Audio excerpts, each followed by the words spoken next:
Ziad had mentioned about that latest Dubai Court of Cassation ruling of October 2024 that came a bit as a shock, that has actually did not recognize arbitration clauses that contained unilateral options to arbitrate.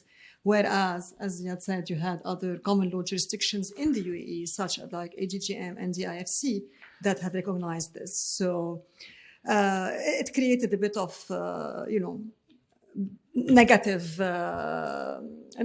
comments on that front. If you want to uphold the parties' will and intention and agreement, you should uphold it fully. But nevertheless, it is what it is, as we have to say sometimes.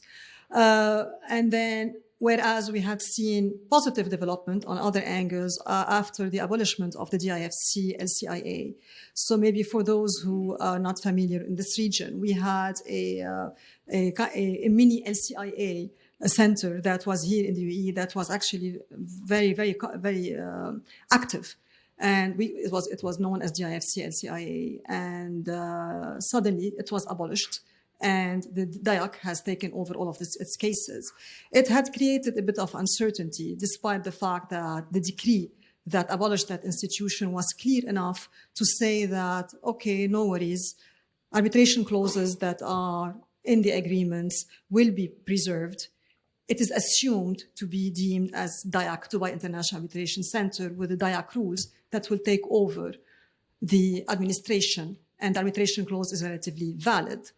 And that should be okay. Of course, there was a cutoff date saying disputes that were ongoing will continue to be administered by X, and then new cases will have to be administered by the institution.